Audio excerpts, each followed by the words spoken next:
O problema é o asterisco. Por que o problema é o asterisco? Porque lembra lá que tem uma boa prática, que você nunca deve escrever select asterisco, blá blá blá. Por quê? Porque normalmente você não precisa de todas as colunas, né? É que é mais cômodo, principalmente quando você tem que trazer várias. Mas normalmente, para aplicação mesmo, você não precisa de todas as colunas na tabela. Então especifiquem sempre, especifiquem o nome das colunas, ao invés de usar o select asterisco, legal? E aí diz a lenda que toda vez que você usa asterisco, você mata um gatinho. Então lembrem-se disso.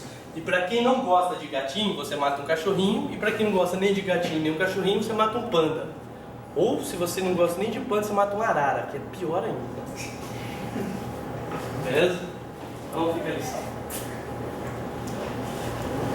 Eu separei uma série de itens aqui para a gente analisar. Primeiro, o código SQL, o que a gente pode fazer que é péssimo em relação à performance. Um problema bem famoso, que às vezes é difícil de interpretar, e que eu espero que vocês entendam o problema para depois visualizar na sua aplicação aonde que isso pode ser um problema muito grave ou não, que é o PSP, Parameter Sniffing Problem, e mais alguns itens, tá legal? Vamos lá. O primeiro da lista é trigger. E aí, por que trigger pode matar DBA do coração? Cara, se você digitar no Google, triggers are, dá uma olhada nas opções. Legal? Evil, para quem assim, não traduziu ainda, acho que a tradução mais bonita seria do capeta. Legal? Aí storage objects, blá blá blá, e bad, de ruim. Legal? Então, de três, as duas opções ali falando mal de trigger. Por quê? Porque trigger é ruim, Fabiano? Trigger é excelente. Mas triggers pode ser muito ruim. É muito ruim mesmo. Tá legal? Quando que trigger é ruim? Quando, por exemplo, um cliente me liga e fala assim, cara, olha só, a gente migrou de SQL Server 2000 para 2005, funciona, tá tudo legal, tá funcionando a migração, só que a hora que eu vou dar um insert numa tabela aqui, tá dando erro. Ah, dando erro qual? Ah, erro de sintaxe, blá blá blá. Falei, cara, mas na hora de dar um insert, mas não mudou nada da versão 2000 para 2005 no insert e tal. Deixa eu ver o insert. Ele me mandou o insert, a gente por telefone. Realmente, tô vendo, tá dando erro, e eu testando e dando erro. Assim, normal, insert numa tabelinha simples, com os valores, tentava dar um insert, erro. Aí depois de muito pensar no telefone com ele, eu acho que piscou uma luzinha assim na minha cabeça, e eu perguntei assim pra ele, cara, tem trigger nessa tabela? Aí ele falou assim, tem. Eu falei, putz, faz o seguinte, desabilita a trigger. Tá, desabilitei. Roda o insert. Ah, funcionou. A resolução de problemas, porque trigger é um negócio escondido lá, que normalmente a gente não presta muita atenção, é muito dificultado. O que aconteceu? Não estava dando erro no insert. O insert estava disparando uma trigger, que lá no código da trigger estava com problema e, sei lá. Mas para descobrir, até lembrar da trigger, passou um tempinho. Legal. Para mim foi bom, porque ele teve que me ligar e eu cobrei dele, mas é ruim. Alguns problemas de performance em relação ao uso de trigger também é que, por exemplo, quando você está manipulando uma trigger, você tem algumas tabelas que a gente chama de temporárias ou virtuais, né, que é a inserted e a deleted, para saber quem que você está deletando ou o que você está inserindo. O problema é que essas tabelas não têm índice. Então, se você está inserindo muita coisa e está tentando ler nessa tabela o que você está inserindo, você está sempre, para sempre, eternamente, fazendo full scan nessas tabelas. Isso é ruim. Muito ruim, pior ainda quando você vai fazer um loop nisso. Porque para cada loop, leio todas as linhas da tabela inserted e da tabela deleted. Legal? Alguns clientes que eu visito para fazer consultoria, a gente acaba pegando algumas coisas muito chatas, do tipo, cara, trigger é trigger e constraint é constraint. Se você quer impedir que o usuário digite um CPF inválido, não é na trigger que você tem que validar, concorda? Não é o banco não foi feito para isso. O banco de dados foi feito para você gravar e ler as informações. Não foi feito para ficar fazendo esse tipo de manipulação do tipo, deixa eu ver se ele digitou um CPF válido, embutindo máscara no CPF, não. Pior ainda na trigger, tá legal? Legal? Isso aqui é na aplicação. Se você não quer que ele insira um CPF inválido, crie na aplicação uma rotina, e tem milhares por aí, para poder fazer validação do CPF, mas não na trigger. Por quê? Porque todo mundo que está dando insert aqui paga, e o SQL é muito mais trabalho, tem muito mais trabalho do que uma aplicação em 32 para fazer esse tipo de validação. Tá legal? Existem alguns casos que, beleza, é tranquilo usar trigger. Então, por exemplo, algo que a gente não consegue fazer hoje no SQL é ter foreign key entre bancos de dados diferentes. Na mesma instância eu tenho o banco A e o banco B, e eu tenho a tabela de clientes no banco A e a tabela de pedidos no banco B. Se eu quero que eu só tenha pedido de cliente que exista na tabela cliente, normalmente o que a gente faz é criar uma foreign key entre os IDs para garantir que isso sempre esteja consistente. Mas como eu estou trabalhando com bancos de dados diferentes, não rola. Legal? E aí a única alternativa mesmo realmente seria usar triggers para poder fazer isso na unha. Então, em alguns casos, tudo bem. A auditoria, você quer saber o que aconteceu e tal. Tem processos mais eficientes, por exemplo, a auditoria nativa do SQL para poder fazer isso, mas tudo bem, dá para fazer via trigger. Tem alguns problemas com trigger. Tem um código de uma trigger aqui, e qual que é o problema? Eu queria ver quem que consegue identificar. Tem um problema nesse código. Tá legal? E eu quero que vocês me digam qual que é o problema. O que pode acontecer que vai dar problema? A variável pode receber mais que o valor. Quem falou, Demetrio? Pois é, vamos lá, vamos acompanhar junto com ele. Eu criei uma tabela T1, legal? Eu criei uma tabela T1 audit, e aí eu estou criando uma trigger na T1, que toda vez que eu ir na insert na T1, o que eu vou fazer? Eu vou pegar o que inseriram e vou inserir na T1 audit. Eu vou auditar, legal? Toda vez que alguém inserir na T1, eu quero que insira na T1 audit também para eu auditar quem que inseriu, quando inseriu e por aí vai. E aí, para eu pegar o valor do ID, eu declarei uma variável e fiz um select da inserted na T1. E aí, se na inserted eu tiver inserido um bloco de 5 linhas, o que vai ficar aqui na T1? A última linha, o valor da última linha. E aí eu vou inserir uma linha só. Então, está errado. Funciona, tá bonitão, compila, você faz o teste para um usuário, funciona, na hora que vai para a produção, tá errado. E agora? Agora eu corrigi. O que eu fiz? Eu usei @count para saber se o número de linhas afetadas for mais que 1, então dá um insert baseado direto da inserted. Se não, eu continuo usando o mesmo código. Fui lá e corrigi. Qual que é o problema agora? Por que você faz esse round count? Por que eu vi eles? Por que já não faz o insert direto? Tudo bem, é porque o desenvolvedor fez errado.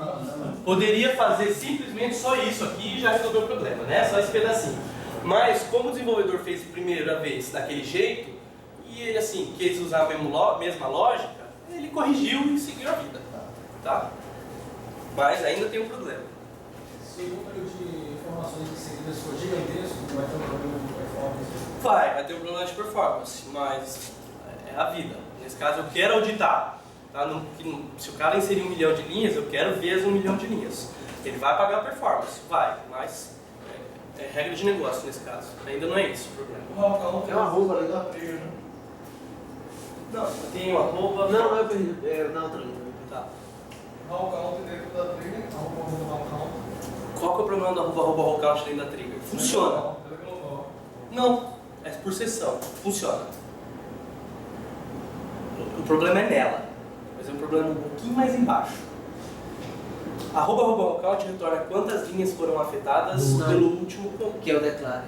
Não. Não? Nesse caso tudo bem, ela está funcionando. Pelo último comando que modificou alguma coisa. O declare não modificou nada, então ela permanece com o valor. Mas Quando você fizer o insert, você vai alterar o valor do round count. não, cara. O problema é... Não finalizar a transação. Se você fizer insert de qualquer jeito, funciona. Ô Fabiano, trigger essa minha rede. Também não. Ou ele vai basear no último insert. Tudo bem, pode ser um problema. Uma trigger que chamou a outra, pode causar um problema. Mas o que eu quero mostrar aqui é... Se você rodar isso no 2000 funciona, no 2005 funciona, no 2008 pode ser que pare de funcionar de uma hora para outra. E não tem nada a ver com versão do SQL Server. @count retorna a quantidade de linhas que sofreram uma alteração. No 2008 tem um comando que chama merge. E esse comando ele pode disparar um insert, um delete e um vdate no mesmo comando. E aí o @count vai retornar o quê? 3. Mas inseriu quantos? 1. Então o problema é, o comando merge retorna quantas linhas foram modificadas, não para o insert, mas para qualquer uma das operações que ele pode executar. Então pode ser que de uma hora para outra comece a dar problema. Cara, isso é dificílimo. O DBA achar isso aqui, esquece. O DBA não tem capacidade para achar isso. Brincadeira, vamos ver os DBAs. Do fogo, né? Como diria o meu gato, queimando. Create table. Qual que é o problema agora? Vamos lá, vou criar 2 tabelas, eu acho que é mesmo as tabelas, né? Aí eu estou dando insert. Você não saber qual é o valor da identity. No caso, O você escopo, usar o o scope da identity. identity. Você vai pegar realmente o nome que você está tratando. Qual que é o problema aqui? O problema é que eu estou usando @identity para pegar o último ID que foi inserido. Nesse caso aqui eu queria saber o ID que gerou na tabela T1, que ela tem uma coluna identity lá, tá vendo? Então @identity gera o valor do último identity gerado. Só que quando eu disparo esse insert aqui, por trás dos panos rola uma trigger que dá insert em uma outra tabela. E aí o identity que vai ser retornado aqui não é o identity do insert da T1, é o identity do insert da T1 ao identity. E aí é grave, pode ser muito grave. Então para corrigir isso aqui, ao invés de usar @identity, no SQL Server 2005 tem uma nova função que chama scope underline identity. Abre e fecha parênteses. Beleza? Que daí ela retorna o último identity desse scope. Legal? Scope identity. Alguns exemplos com trigger e com pau. O que mais? Que é péssimo. Ainda em relação ao código TSQL. Scalar functions. Scalar functions são aquelas funçõezinhas que a gente cria para retornar, fazer alguma coisinha e devolver para o usuário. E aí a galera usa com uma criatividade super criativa de formatar o CNPJ, por exemplo. Galera, formatar qualquer coisa. Banco de dados não foi feito para formatar nada. Foi feito para gravar e te devolver o dado como ele está gravado. Se você quer formatar para o usuário no relatório, formata no relatório, formata na aplicação. Não pede para o banco devolver formatado. Porque o banco se mata para fazer esse tipo de coisa. Legal? E aí, CPU em 100% ali não é por acaso. Scalar functions são assim, demolidoras de uso de CPU. E assim, usa muito mesmo. Tá? Então você vai fácil bater 100% de CPU usando Scalar functions. Principalmente lendo muitas linhas. Então usem com precaução. Muita precaução. Tá legal? Por que ela é tão pesada para o banco de dados? Por causa disso. Tem uma pergunta aqui. Aí eu espero que dê para ler. O que a gente vai ver eu tenho uma function ali, né? Eu estou usando a function nativa do SQL para converter o getDate para time para retornar só a hora. Legal? A partir do SQL 2008 tem um novo datatype chamado time, que retorna só o time, e um outro chamado date que retorna só a data. Finalmente separaram isso. Mas a minha pergunta é, o que a gente vai ver na coluna hora? Legal? A gente vai ver um valor diferente. Digamos que tenha 1000 linhas na Customers Peak. Legal? Eu vou ver um valor diferente para cada linha, dependendo da hora, ele vai atualizando a hora lá bonitinho, ou eu vou ver o mesmo valor para todas as linhas? Um valor para cada linha. Para cada resultado ele executa a função. Para cada linha que ele retorna, ele está executando a função. Tá, ele... Qual que é o seu nome? Salles. Sandro? Salles. Salles. O Salles acha que é A a resposta. Para cada, ele retorna um valor diferente. Eu já ouvi gente falando ali atrás que acho que é o B.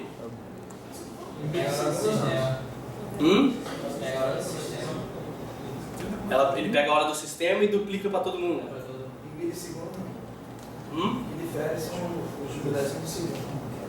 Então seria um valor diferente, mesmo que seja só os milésimos segundos, mas seria um valor diferente.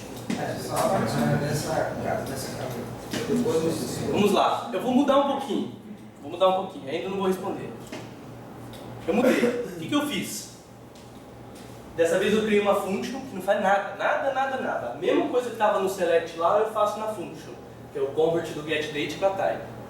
E ao invés de usar aquela expressão, agora eu uso a function. Agora eu estou atualizando. Aqui eu retorno o mesmo valor para todas as linhas. Pode demorar um dia para rodar essa consulta. Vai estar o primeiro valor de quando começou na primeira linha e o valor quando começou na última linha. Mas o escopo de execução de funções dos usuários, que a gente chama de scalar functions, é diferente. E aí, o escopo dela é para quê? Para cada linha do seu result set, eu vou lá, crio um escopo, executo e retorno. Próxima linha, executo e retorno. E aí, nesse caso, eu retornaria vários valores diferentes. Por isso que elas são ruins. Porque se você retorna 1000 linhas, você está executando ela quantas vezes? 1000. Legal? Então, mais uma lição. Tem um probleminha que é conhecido, é famoso, que chama parameter sniffing. E o problema do parameter sniffing é o seguinte: hoje você executa a tela, está funcionando lá, sensacional, uma tela de relatório, você clica no botão consultar, vem rapidinho. Clica no consultar, vem rapidinho. Amanhã, não sei que raio que acontece, você clica no consultar, você espera e não vê. Não retorna nada. Aí o que você faz? Você não faz nada. Você vai lá no banco, recria a procedure que você clica, que você usa quando você clica no consultar, nada você fez, você só recriou a procedure. Aí você clica no consultar, voltou a funcionar. Comum isso. O que aconteceu? Eu não mudei o código da proc, não fiz nada. Eu só recriei a proc. Paguei, criei de novo ou dei um alter procedure. Já voltou a funcionar. Apagou o plano de execução. O problema era no plano de execução. E aí, vamos entender isso. Digamos que eu queira ir do MASP. Quem já foi para São Paulo? Diego já foi para São Paulo. Laerte também. Igual. Eu queira ir do MASP para o metrô. E aí, quem já foi para São Paulo sabe que para eu ir do MASP, eu sou o otimizador de consulta do SQL, tá? Eu tenho que responder isso para você. Porque no SQL, você não fala assim, olha, leia a tabela tal, desse jeito, usando esse algoritmo. Não. Você só fala assim, select asterisk from tabela. Como que ele vai retornar isso para você? Aí eu matei um gatinho, que é o caso do asterisco. Como que ele vai retornar isso para você? Não te interessa, não é problema seu, é problema dele. E aí tem um monte de indianinho lá por trás, dentro do SQL, pensando lá como que é a melhor forma possível para poder responder essa sua consulta. Legal? Se ele vai fazer um join desse jeito ou do outro, se ele vai usar um índice X ou índice Y e por aí vai. Então, no SQL é uma linguagem declarativa. Você fala assim, eu quero isso. Como que ele vai fazer? O problema dele. Na verdade, mais especificamente, é problema do otimizador de consultas. E digamos que a gente está sendo otimizador de consultas hoje. E eu quero ir lá do MASP para o metrô. Legal? Então você fala para mim, cara, me dá uma rota, qual que é a melhor forma, o jeito mais rápido possível de eu ir do MASP para o metrô. A pé. É simples, é só atravessar a rua. Às vezes nem precisa atravessar a rua, dependendo do lado que você está, se está mais perto ali e tal, é só ir andando, que é ali na calçada, é na frente do MASP, a estaçãozinha do metrô. E aí o que o SQL faz? O SQL fala assim, show de bola. Então, quando perguntarem para mim, qual que é a melhor forma de eu ir daqui para cá, eu já sei, porque eu já parei para pensar, né? Já parei para pensar aqui, perguntei para o Nogari, que ele conhecia mais, ele falou, não, vai por aqui e tal. Realmente, ó, essa estação do metrô não está fechada, eu tenho que levar em consideração um monte de coisa, né? Então, está aberta, beleza, vai lá a pé. Como eu já pensei, o que eu faço? Eu pego essa solução de ir a pé e guardo em memória. Para que quando você me pergunte de novo, outro usuário usuário execute a mesma consulta, eu não paro para pensar como é que faz para ir do MASP para o metrô. Já sei, já parei para pensar. Então o que eu faço? Eu pego o plano que eu gerei está em cache e te dou e falo assim, vai a pé. Qual que é o problema do Parameter Sniffing Problem? É que quando você pede para ir do MASP para o Cristo, o leitor, eu não queria que ele pegasse o plano que está em cache e me devolvesse falando que vai a pé.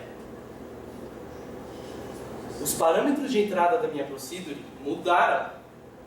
Ele sabe. Da primeira vez ele sabe. Porque ele faz isso que a gente chama de sniff, farejar em inglês. Então ele lê o valor desses parâmetros e com base nesses parâmetros ele cria um plano. Mas da segunda vez que você chama a procedure, ele faz isso? Não. Porque para essa procedure eu já tenho um plano. Então eu vou pegar o plano que está em cache e te devolver. E ele vai mandar eu a pé do MASP para o metrô.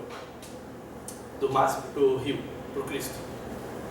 E aí, cara, vai demorar muito. Concorda? Entenderam o problema? O problema na sua tela, originalmente, lá voltando para o programinha, então, para o programa, é que da primeira vez que o usuário chamou a tela, ele pediu para ver os pedidos só de hoje. Mas da segunda vez que o usuário chamou a tela, ele pediu para ver os pedidos do mês passado até hoje.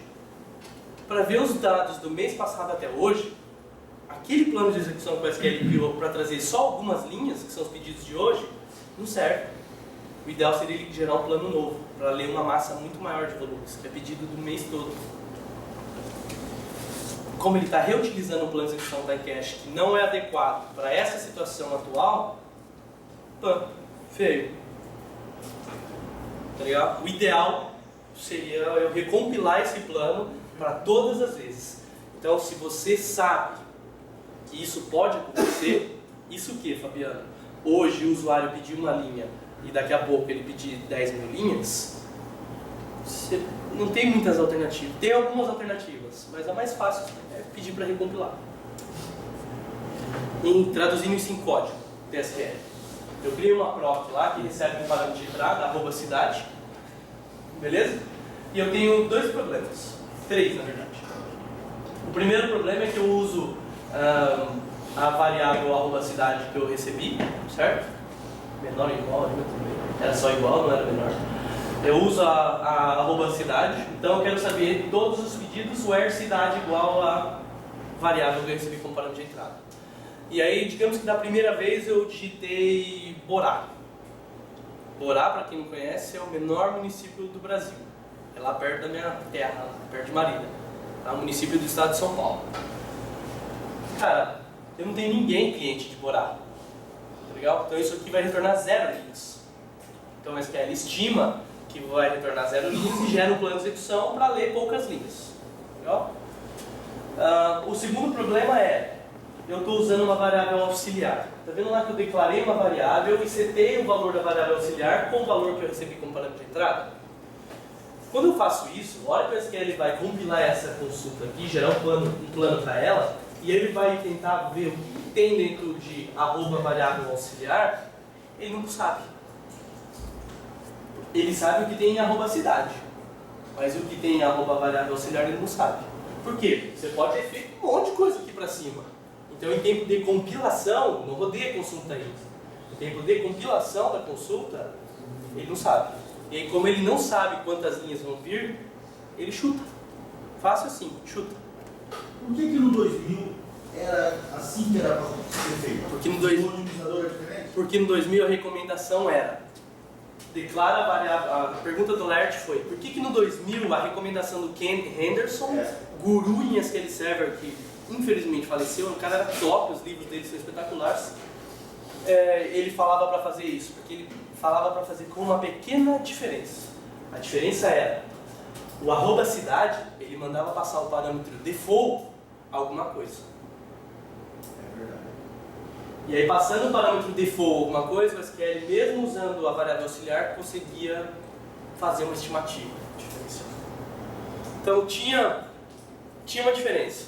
Então, ao invés de... Desculpa.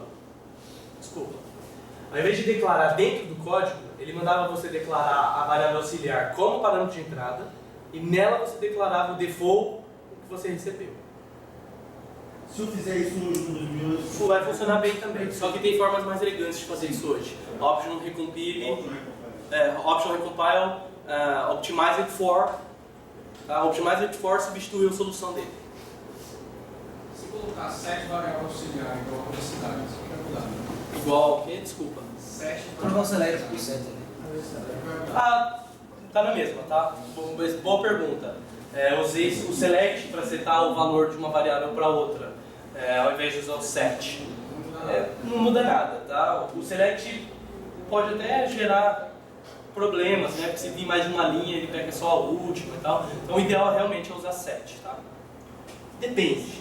Se você tem vários blocos de set, só para zerar variáveis, compensa trocar todos os blocos de set por um select só. E aí no meu blog tem lá eu falando sobre isso, que dá uma diferença de performance. Muita? Não, mas dá diferença de performance. Beleza. E aí quando ele não consegue estimar o que tem dentro de variável auxiliar, ele chuta. Nesse caso ele chuta fixo, sem dó, e 30% da tabela vai ser retornada. Entendeu? Isso depende do operador que você está usando. Nesse caso eu usei menor ou igual, por isso que é 30%. Se você usar between é 9%. Se você usar igualdade, tenta usar densidade. Se não conseguir usar densidade, usa 10%. É mais embaixo. E aí o terceiro problema é, olha só o que eu fiz. Digamos que eu tenha passado São Paulo e não mais morar, tá? Só que eu tenho uma validação aqui porque eu sei que toda vez os usuários digitam São Paulo ao invés de São Paulo. Então eu tenho um ifzinho aqui que se o cara passou em São Paulo, como eu já sei que na verdade ele queria São Paulo, eu ajudo ele, eu troco para São Paulo. E aí quando o SQL rodar essa consulta aqui, e ele olhar lá na arroba cidade, e ele vai achar que o que tem lá? São Paulo, que foi o que o usuário digitou como parâmetro de entrada, ou São Paulo? Para gerar estatística, ele vai pensar que é São Paulo. Para olhar lá, para ver quantas linhas vão ser retornadas, para olhar na estatística, ele vai usar o São Paulo. E o São Paulo não tem. Então ele vai achar que vai vir 0 linhas. Mas na verdade, vai vir um monte. Você está pedindo todos os clientes de São Paulo. Todas as variações do parâmetro sniffing problem.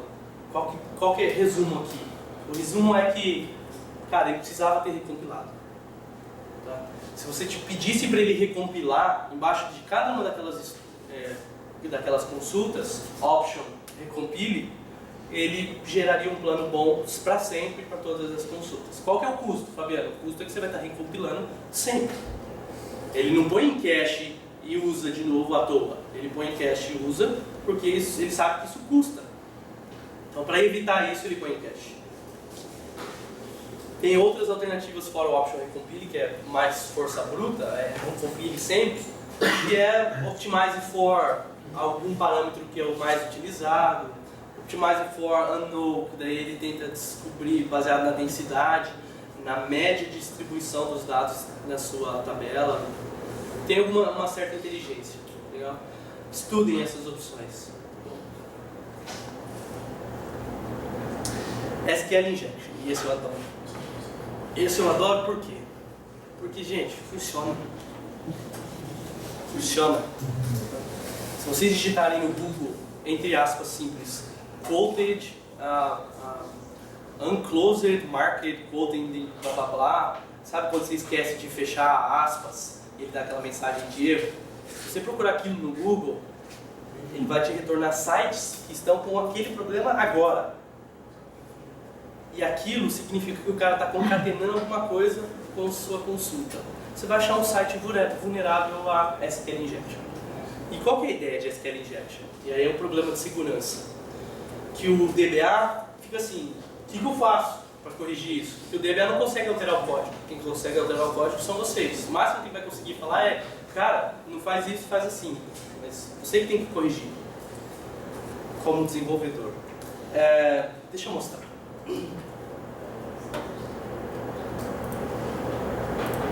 Eu fiz um super programinha aqui, isso vai estar na pastinha lá para vocês, em Delphi. Quem gosta de Delphi? Alguém levanta a mão só para não ficar chato.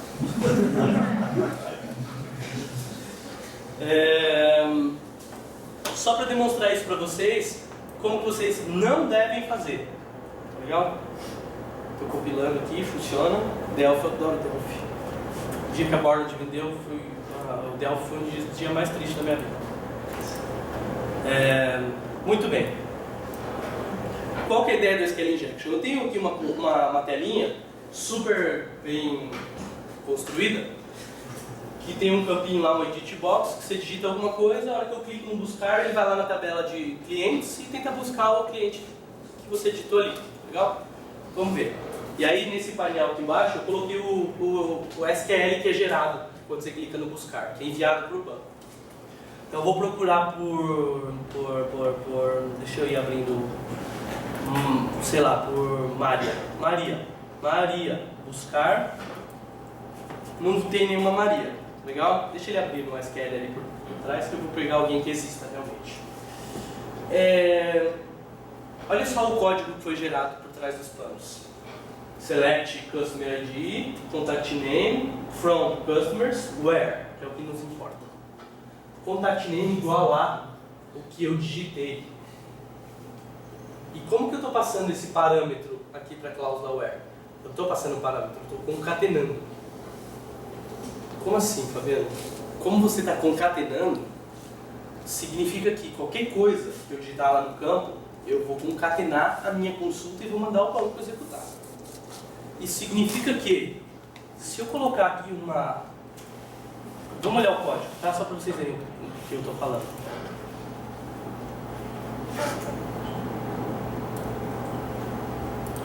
Tá aqui. Olha só. Eu abro uma aspas, e aí para colocar numa string, né, você tem que duplicar para virar uma aspa só. Aí edite um ponto text e fecha aspas. Beleza? Porque é uma string, né? Então eu abro e fecho aspas, pego o que ele digitou e coloco entre aspas. Beleza, estou concatenando. Por fim, o SQL gerou o quê? Ele gerou isso aqui. Ele pegou o Maria, que foi o que eu digitei, tinha aspas no começo e uma aspas no fim. Qual que é o problema? O problema é que se eu digitar, por exemplo, só uma aspas aqui, mais nada, eu vou clicar no buscar, olha a mensagem de erro e olha ali embaixo o código que foi gerado. Ele falou, ó, você esqueceu de fechar uma marca de uma string aqui. Por quê? O que virou? Ele virou abre aspas, a aspas que eu digitei e aspas de terminar, que eu estou concatenando lá no código. E aí faltou fechar uma aspas. Aí eu falo, interessante. Interessante por quê? Porque eu posso fazer assim. Já que eu sei que ele está fazendo isso o que, Fabiano? Concatenando o que eu estou digitando, eu posso colocar um comentário aqui, não posso? E aí o que vai acontecer? Funciona, não deu erro. E o que ele gerou? Abre e fecha aspas. E aspas que eu estou concatenando depois, comenta. Vira um comentário para SQL. Então ele ignora. Quer dizer que agora eu posso digitar qualquer coisa aqui na frente da aspas que ele vai executar. Por exemplo, or 1 igual a 1. E aí a consulta vai ser where contact name igual a vazio ou 1 igual a 1. 1 igual a 1 é sempre. Quantas linhas vão ser retornadas? Todas. Se eu tivesse uma página de login, o que ia acontecer? Parabéns, você logou. Tá lá, todos os clientes. Cara, e aí é criatividade, é o limite. Drop table. Por que criatividade é o limite? Porque eu posso vir aqui, ser do mal e falar assim, update table customers. Ah, mas você não sabe qual é o nome da tabela. Aqui, olha aqui. Isso aqui eu estou mostrando pra gente, mas o usuário não sabe, né? Como que eu posso descobrir o nome da tabela? Eu posso escrever um having, 1 igual a 1, e aí ele tenta fazer um having, mas não tem group by, aí ele reclama, ei, você esqueceu de colocar o customers.customer ID no group by. Já falou o nome da tabela e o nome da coluna. Eu já sei qual é o nome da tabela. Então eu vou lá, update customers, set, mas ele só mostrou o customer ID, né? Poderia continuar o having lá com group by customers ID, having 1 igual a 1, porque eu quero descobrir, eu quero dar update na coluna nome. Tá lá, chama contact name. Legal? Para quem não está vendo aí, tá aqui a contact name. Então eu sei que chama contact name, então eu vou dar um update nela. Update customers set contact name igual a passei por aqui. Buscar, não aconteceu nada, né? Agora vamos só retornar para ver o que tem na tabela. Or igual a 1. Fiz um estrago. Poderia dar um drop database, backup do banco, envia XP Command Shell para um FTP. Criatividade é o limite. Qual que é a lição? A lição é: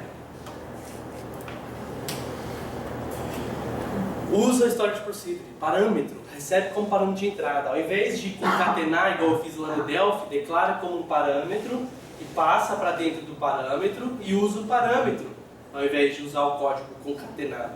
Tá legal? Nunca. Tá? E quando usar códigos concatenados, testem contra, façam validações contra possíveis problemas de SQL injection. Alguma pergunta? Não?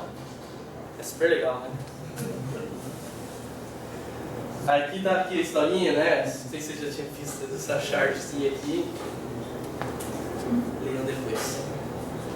É a diretora ligando, perguntando se o filhinho chama, porque ele tentou logar no sistema da escola como Roberto, fecha aspas, fecha parênteses, ponto e vírgula, drop table estudantes. Ponto e vírgula, comenta o resto. Ele digitou isso no campo de login. Aí a mãe responde: a gente chama ele de Betinho Tabelas.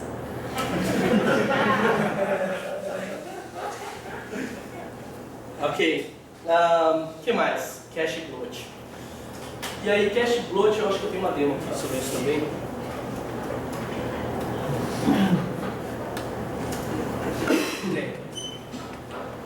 E aí, de novo, eu criei um programinha em Delphi. Eu sempre dou um jeito de pôr Delphi nas minhas apresentações. Que vai fazer o seguinte. Novamente, eu como desenvolvedor fiz errado, e porque eu fiz errado, isso tem uma consequência alta no banco. Legal? Lembra que eu disse que quando você roda uma consulta, nesse caso a gente vai rodar essa consulta aqui, o SQL está parametrizado, legal? Então aqui, ó, isso aqui significa parametrizado no Delphi, legal? Então tem um parâmetro que chama contact. Então o que eu digitar no edit lá, eu passo para o parâmetro contact, ele usa isso como parametrizado. O problema é, porque eu não especifiquei o tamanho do meu parâmetro, eu vou ter um problema de atolar o cache plan com um monte de planos para a mesma consulta. Variações de vários planos para a mesma consulta. Como assim, Fabiano? Vamos lá. Eu vou consultar o plan cache aqui só para vocês verem o que tem lá dentro.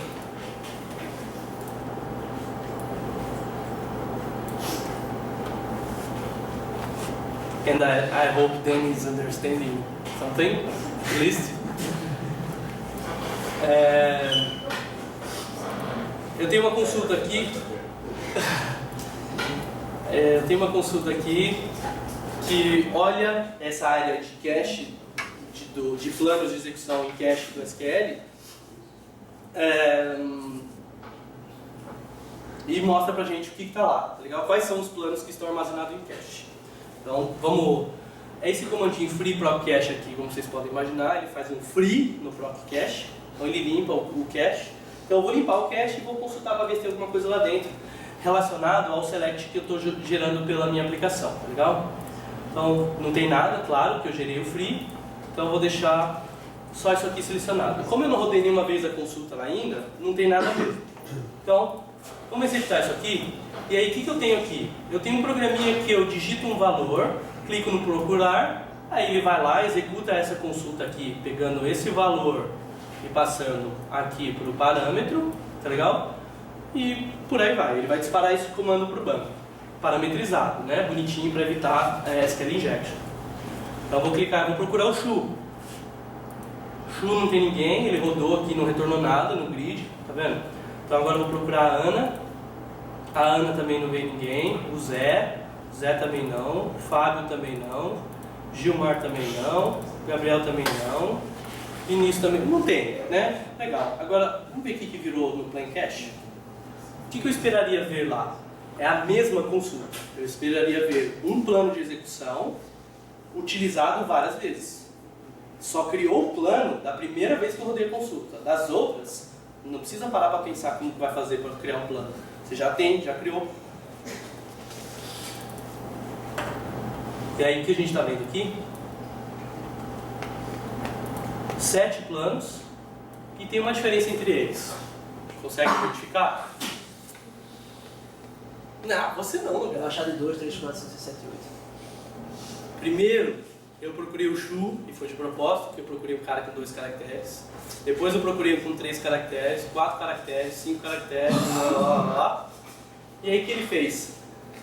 Quando ele criou um plano para o Chu, beleza, ele criou um plano achando que um parâmetro, que é o P1, era um varchar de 2.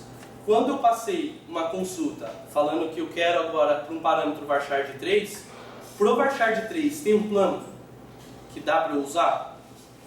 Não, eu tenho para 2. Se eu usar o do 2, eu vou truncar alguma coisa aqui, vou tirar uma letra. Eu não posso. Então eu crio um plano novo. E aí novo. Bom, o que eu errei? No .NET eu não especifiquei o data type, e nem o tamanho do data type, e no Delphi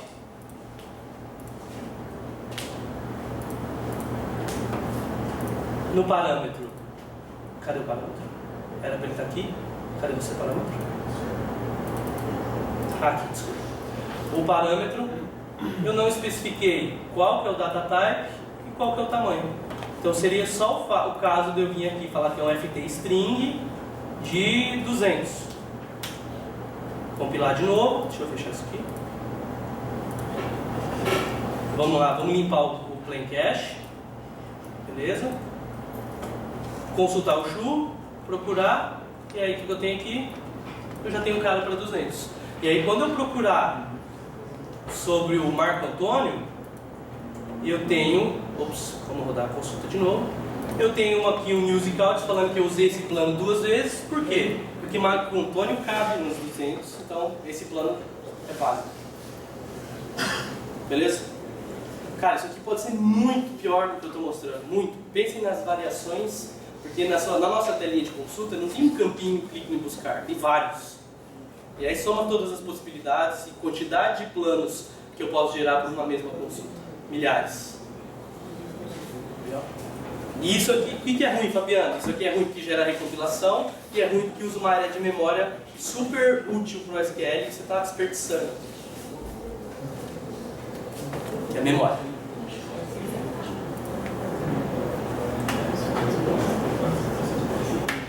Beleza?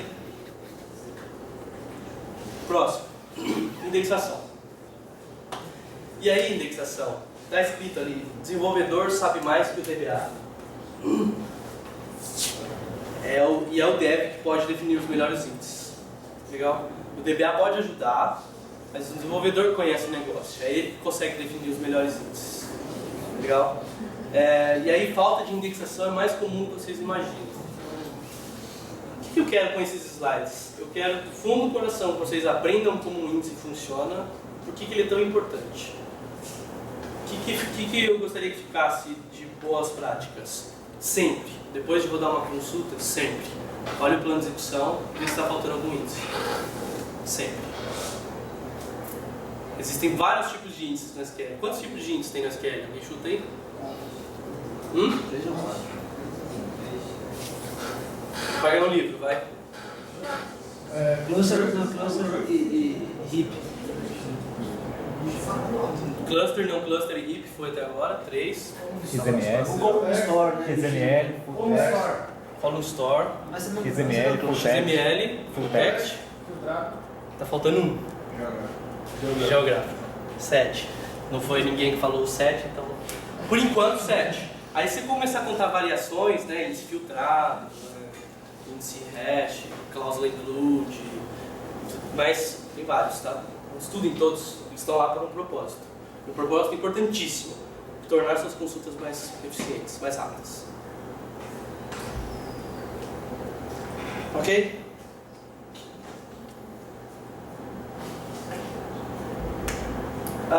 Existem algumas coisas que você faz que simplesmente inviabilizam o uso de qualquer índice.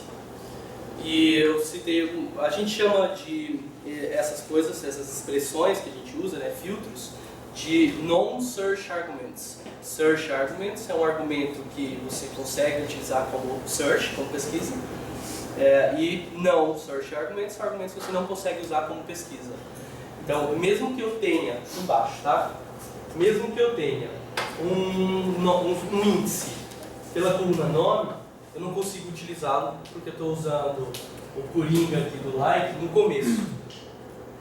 Por quê, Fabiano? Vamos pensar aqui comigo. O que tem no índice? Tem o nome ou tem todas as possibilidades do F antes do nome? Não, tem o nome. Então não adianta, não tem como ir buscar lá uma informação que comece com qualquer coisa e termina com Fábio. Legal? Isso não está ordenado do jeito que ele precisa para procurar lá na árvore balanceada do índice. Esquece. Não tem como usar. Existem algumas alternativas, e aí a gente fala sobre isso nos treinamentos que a gente tem nas Linux mais avançados, mas tá? Tem alternativa, tem Full Text Search, que talvez ajude, quando não ajuda tem outras alternativas, a gente pode explorar isso mais se vocês quiserem, e tiver caso específico que quiser trabalhar comigo junto em relação a isso, me manda e-mail que a gente manda solução para vocês, você segue a vida lá. O que mais que impede o uso de índice? Cara, mexer na consulta. Não mexe na consulta que você vai fazer filtro. Como assim mexe, Fabiano? Usar a função, usar a função do usuário, não mexe, não multiplica. Por quê? Porque o que tem no índice? Tem o ano da data ou tem a data? Tem a data. Quando você pede um filtro por ano, não tem essa informação no índice. A não ser que você crie uma coluna calculada por year e crie um índice na coluna calculada, o SQL não vai usar índice. Cuidado com esse tipo de expressão. Beleza? Nesse caso aí seria melhor colocar um exemplo, data maior Between. O between ou maior Isso, que o between de janeiro até 31 de dezembro. É melhor do que usar o year. Isso. Essa é a ideia. Substring 1 é SAR. Onde? O substring, começando do 1 é SAR. Existem algumas funções. Existem algumas funções que você pode usar na coluna. É o que a gente chama de foldable expressions. Substring, replace, mas assim, algumas, cuidado. Testem, por isso que eu falei, o que eu quero? Olha o plano de execução em vez de estar usando o índice. Se não está usando o índice, talvez seja por um desses motivos. Tá? A ABS, por exemplo, parecia ser uma função tão simples que poderia ser, né, sargable, mas não é. Por que não é? Porque foi desenvolvido assim.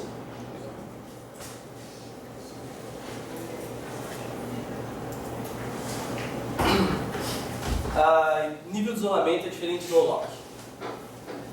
E, de novo, o DBA tem muito pouco o que fazer em relação ao nível de isolamento que você definiu na aplicação, como você vai logar. Existem alguns tipos de nível de isolamento no SQL. Alguém consegue me dizer quais são? Recommitted, uncommitted, snapshot isolation, serializable, recommitted, snapshot isolation. Já? Não, Você repetiu, você falou. Você repetiu. Legal? Então, existiam 4, a partir de 2005 entrou o Snapshot Isolation Level, então posso considerar ele como um nível diferente. 5, legal? Read Committed, eu leio só o que está commitado, que é o default do SQL. Read Uncommitted, que é a mesma coisa que o hint no lock. O que ele faz? Ele lê inclusive o que está uncommitted, ou seja, o que ainda não foi commitado. Quer dizer que se eu tenho uma seção A que gravou um valor e ainda não deu commit, na seção B eu tento ler essa tabela, eu vou ler o valor que ainda não foi commitado? Vai. Se o cara der rollback, pau. Você leu o que a gente falou de dados sujos. Então, committed, read uncommitted, serializable, repeatable read, eu acho que você não falou. Falou? E snapshot solution left. Aprendam. Eu não vou ensinar aqui, vocês não vão aprender agora. Tá? É muito mais complexo do que uma palestra de alguns minutos. Então entendam os níveis de isolamento. E no lock não é resolução dos problemas. No lock é o que está ali mesmo, é uma bomba relógio. Tá? Mas cedo ou mais tarde vai dar pau. Fato. Então cuidado, não usem indiscriminadamente no lock para todos os lados. Tá bom? Eu vou fazer uma última demo e eu acho que eu acabo no lugar.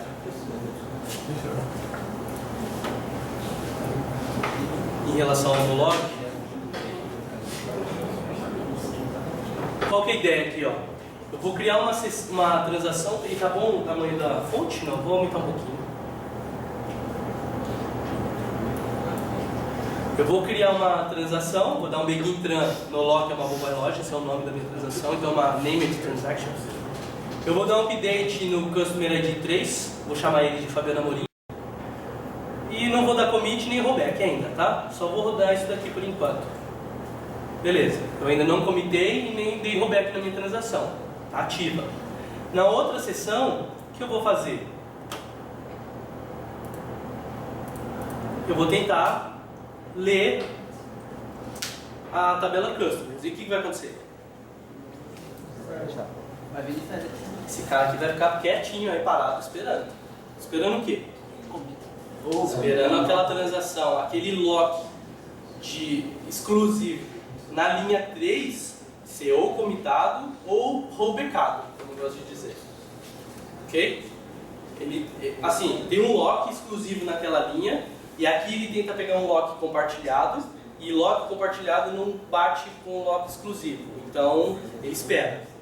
Ele fala assim, ó, eu preciso ler os dados da linha 3, SQL. Ele fala, não, espera aí que tem um cara modificando. Ele vai ficar aqui para sempre. Eterno. Legal? E aí, o que a gente usa para resolver o problema? Bora pôr no lock. O ideal seria o snapshot. Mas o que comumente se usa por aí? Vamos ler com o no lock. E aí ele pega isso aqui, roda e show. Consegui ler a tabela, só que o Customer ID 3 está com o quê? Contact Name, Fabiano Amorim. Se o cara der rollback lá, era Fabiano Amorim? Não. Não confirmei ainda, tá rolando lá a transação. Eu não confirmei ainda. Então se ele der rollback, você lê uma informação inconsistente. E isso pode ser gravíssimo. Isso, dependendo do cenário.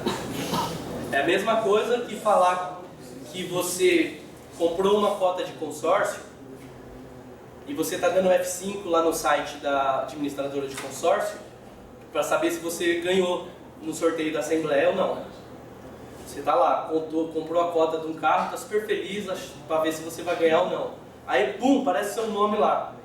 Você fala, show de bola, espetacular, vou imprimir esse relatório e amanhã eu vou lá na concessionária pegar meu carro.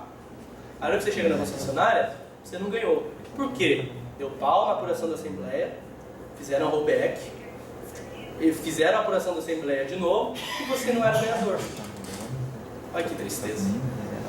Olha você, empresa, administradora de consórcio, tendo que dar um carro pro cara, que ele está com o relatório lá. Pode ser grave, tá? Qualquer semelhança com a realidade dessa historinha que eu contei é...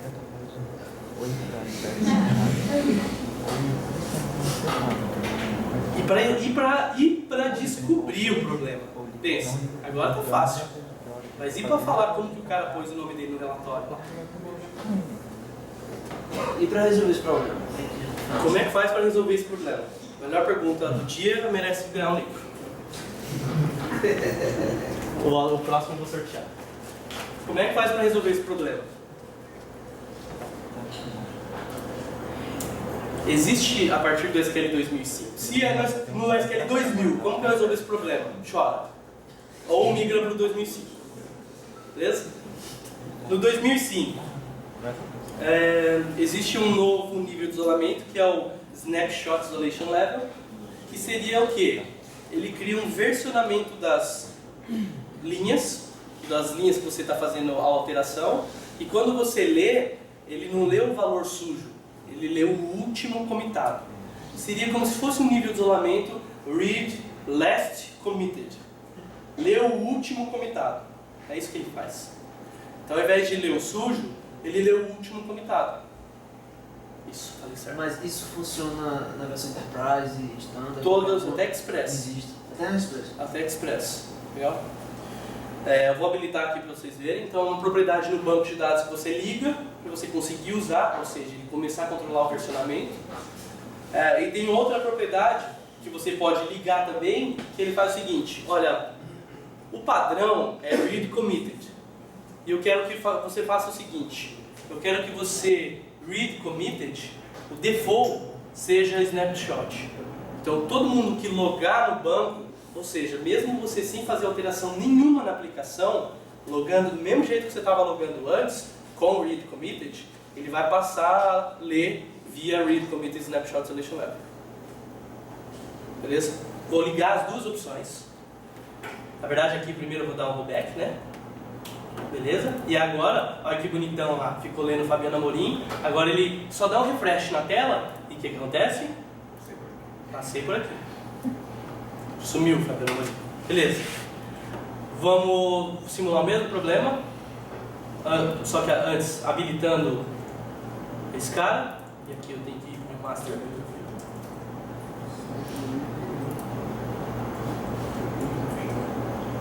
Ok, habilitei, legal? E aí vamos lá, vamos fazer o mesmo teste. Vou dar o begin trump, date, beleza? E vou tentar ler os dados sem o no-lock. E aí o que vai acontecer? Ele vai ficar parado esperando porque tem uma transação rolando lá, certo? Não. Vai ler o último confirmado. Eu acabei de explicar. Vamos rodar? Qual foi o último confirmado? Passei por aqui. Legal. E aí sim, isso aqui eu posso ler à vontade. Porque realmente é um valor que está lá físico hoje. Então, nesse dado eu posso confiar. Mas isso aqui não. Quais são os problemas em relação a isso? Tudo, cara, tudo você paga. Tudo. Não tem conversa. Tem a funcionalidade nova, tem um custo. Alguma coisa você vai pagar. Nunca vai ser de graça. Isso não é o default dele. Hã? Isso não é a... Por isso que não vem habilitado por default, senão resolve um monte de problema de lock. Esse versionamento que eu falei que ele faz aonde? No TMDB. Banco de dados temporário compartilhado por todos os outros bancos de dados da instância. Então, se você hoje já tem problema de contenção no TMDB, vai lá e habilita isso, o que você está fazendo? Você está gerando mais contenção ainda no TMDB. Então, primeiro, resolve o problema de contenção no TMDB para depois conseguir usar Snapshot Seleção. Fabiano, explica como que funciona a movimentação dos dados da página física para o TMDB. É igual do snapshot do banco, que ele copia para lá só quando é movimentada, quando é alterada a informação da tabela? Você entendeu? Entendi. O que o Nogara está dizendo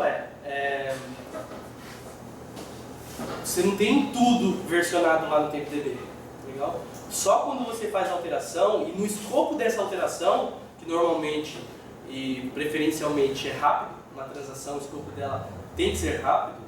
Você não abre uma transação, altera a vida lá, depois de 2 horas você vai lá e dá um commit. Não, você abre e fecha rápido. É só esse escopo de vida dessa informação no TMDB. Então vai ficar um monte de coisa lá, Fabiano? Não, só o que está rolando agora. Posso desenhar? Pode. Esse cara aqui é muito louco.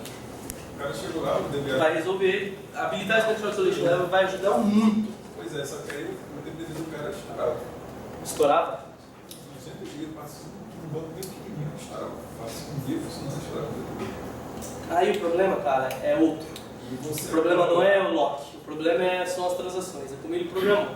Exato. O problema lá realmente são as taxas centrífugas funcionando. Porque quando a gente fazia consumo para ver quanto de dados usuários por versão histórica, dava 170 GB.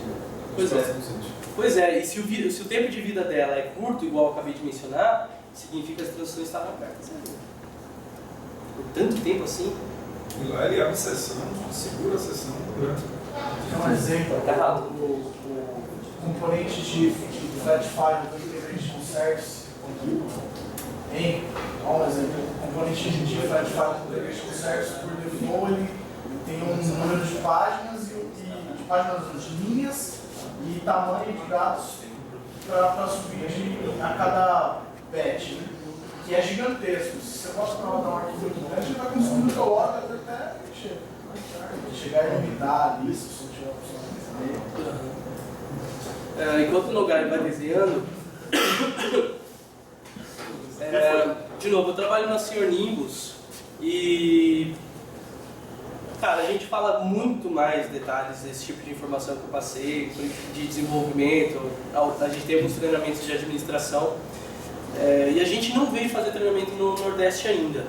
Então, tem o treinamento de PowerShell do Laerte, para quem viu a sessão Online, pela internet. é online. Então, esses especificamente que eu estou mostrando são todos presenciais. A gente pensa em pôr online, mas por enquanto não.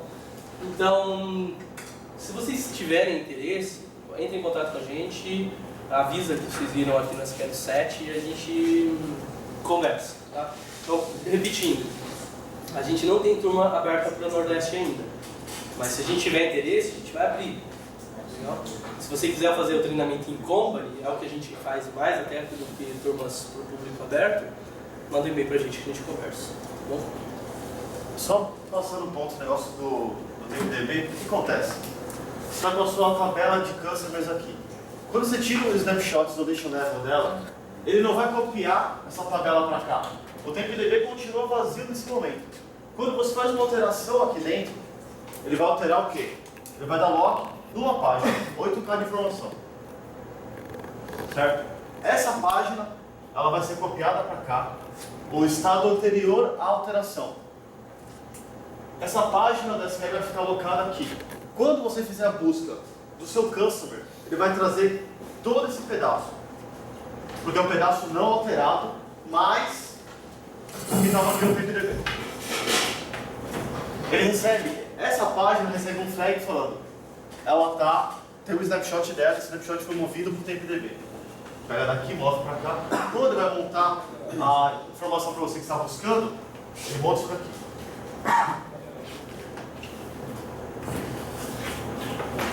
A gente retorna aqui, dentro da tabela, como ele estava anterior à alteração que você fez, dentro do snapshot isolation level. Com relação ao uso de índice, nesse caso, dá uma perdida de performance. Aí você com ele.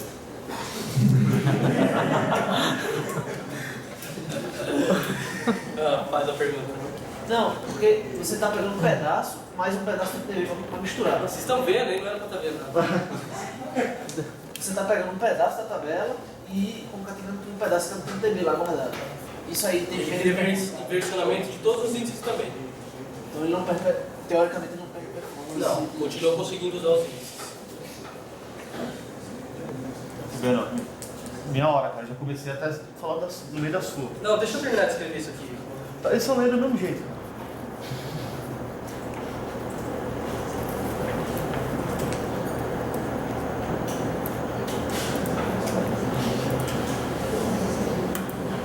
Letra N. Já? Já. Porra! Já tá pronto. Você já sabia? Não. Vou mandar um livro pra ele então. Baixa o PDF, tá bom? Eu prometo da próxima vez que eu vier, a resposta é a letra M. Tem que pensar fora da caixa. Não tem nada a ver com matemática. A letra M. Foi boa, né? Bom, pessoal, o Nogari vai começar a sessão dele. Assim, eu sinceramente eu iria embora, mas se vocês quiserem ficar, então, obrigado.